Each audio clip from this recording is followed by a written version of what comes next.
So to finish, what does this mean for you?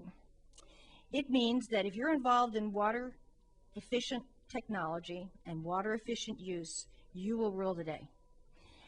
The focus now, as we're all seeing, is on global climate change, and anything that contributes to reducing the impact of that global climate change is going to receive media attention, it's going to receive public attention, and probably financial resources as well, as the River Network Project clearly demonstrates. This kind of attention will begin to drive the policy and initiatives and incentives that will help the water efficient technologies to flourish. As we develop increasingly more efficient products, we need to make sure that they're out there in the consumer's mindset, that they see when they go into the big box store what their options truly are and what that means for them, what those savings will mean for them. But it also means that we have a responsibility to fund that new research to make sure that we are developing products that work, that perform well, and that achieve the savings that we've advertised.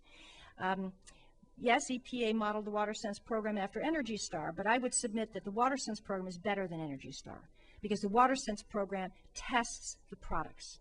Energy Star just accepts the manufacturer's statements of savings. They do not do any independent third-party testing. We were under, on the WaterSense program, the water efficiency community was under a lot more scrutiny, probably because of, you know, the interesting experiences we all had with the 1.6 gallon per flush toilet rollout here in the United States. There was a period of time when I never got on a plane and told anybody what I did because I got somebody's toilet story all the time. And that now is stopping. Now I can sit on a plane and I can say I work in water conservation and I get nodding heads and I get support. And I think that's part of what the WaterSense program wanted to make sure that they were going to do. They wanted to start on a positive foot, and they knew that they had to put a label on a product that they knew performed well. So the WaterSense program actually third-party tests, and that's a very, very, very important difference between it and Energy Star. So new technology that gets that label will be tested and will be guaranteed to the consumer to function well and to deliver the savings that have been advertised. So I guess my bottom line message is those who invest in the emerging new technologies and in developing new technologies will be poised to benefit economically because I really feel the sands under our feet changing. I've been in water conservation way too long. It's been, I think, about 24 years now. And when I started out in it, as some of us, and I know Ed Osan is here, some of us have been around for a while in this, we were fringe nuts. You know, we were radical granola eater, earth shoe wearer, tree hugging environmentalists. And I'm happy to say that that is no longer necessarily the case, that we are now perceived as being much more mainstream and much more socially productive and important. And that's a big change right there. For me, that's a very big change.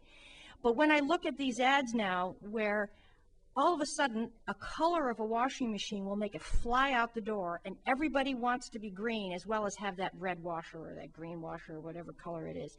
All of a sudden, people want to be perceived as being green and being on the side of saving the planet. I think we've turned an important milestone, and we need to make sure that water-efficient technology is part of that emerging new green consciousness. So I was really pleased to hear the question about what does EPA think about the green building movement and how are you working together? Because we need to ride that horse very productively. Right now, water is not a big factor in the LEAD program. We need to make sure it gets a much higher profile and that water efficiency is more important than bike racks. Now, I am prejudiced, of course, but I firmly believe that. And if you go to our website and take a look at the letter that we filed to the LEAD program, we are basically beating them up on the issue of needing more attention to be paid to water efficiency. So that's one of the issues that we're working on very hard at the Alliance for Water Efficiency to make sure that we're getting that kind of recognition and that kind of traction that we need to have. So what do I think in the long run? I think national attention will shift. We'll get to where we all have wanted to be for quite some time. We're finding now the energy utilities are beginning to increasingly incentivize in places other than California retrofits for water and energy savings. The kind of energy efficiency spending that we see because of public benefits goods charges, we need to see in water as well. Maybe we need a national public benefits goods charge on water so that we can have that kind of incentive spending, because the changes we've made as a society in energy efficiency have happened because we've spent the money to make it happen. And we're never going to get that in water efficiency unless we spend the money to make it happen. And then carbon footprint calculations. This is getting to be a badge of honor. Mike, what's your carbon footprint? So if we can help reduce people's carbon footprint through water efficiency technology, again, that's a good thing. And increasingly, consumers will become aware. We will get away from our current situation, which is that consumers have no idea how much water they use. I love to cite East Bay Mud's study in Oakland. They did a market research study. They just walked around the street and just asked people, what do you use per day in water? What do you think you use? The average answer was 15 to 20 gallons a person per day. That's what they thought. They honestly believed that's what they used. And when confronted with a number that was more like 160, they said, oh, no, that must be my neighbor. That's not me. No, I see my neighbor sending water down the street, but not me. Because they only mentally think of the water when they're turning the faucet or when they're actually taking a shower or a bath. They forget about the toilet. They forget about the irrigation system. They even forget about the washer, the three biggest uses of residential water use. So we need to make some productive changes in the consumer's perception of how much water they really use, because they have absolutely no idea that 50% of their treated drinking water is actually ending up on their landscape. So we have work to do, and I think in the technology end of it, we can say to the consumer, yes, you can have your lifestyle as you wish and be efficient too. And that's what I think this conference is all about. So we want you to be part of our work in this effort. We were pleased to be here and be part of this conference. The Alliance is very much a stakeholder organization. I see a lot of people out here who are very involved with us. Raise your hand if you're a board member or a member of the Alliance for Water Efficiency. So even though we've only been around a year, there's quite a few of you there who are involved with us, and so I'm really happy about that. We are broad-based representation. We're not just water utilities, we're not just manufacturers, we're not just irrigation people, we're all of it. We're academic representatives, we're government representatives, we're many different walks of life are part of our Alliance for Water Efficiency program. So sign up for our email list, be part of our notification process. Please join us as a member. We did bring membership materials, so Bill's here to answer any questions that you might have about participating in our organization.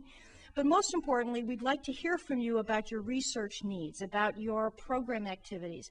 We have a Water Efficiency Research Committee that's going to be focusing on that new dimension, that new water efficiency, that threshold out there that we need to reach.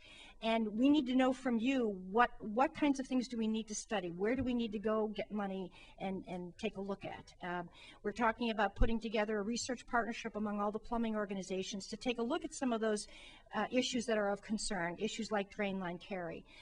So we are committed to working with all of you to get some of those answers. And we're continuing to work on the water and energy issue and to ride that horse if it's going to bring us productive savings in the future. So I invite you to visit our website and I'll be here throughout this entire conference, the 2 days. I'd love to talk with you and share some war stories. So thank you for letting me come and speak.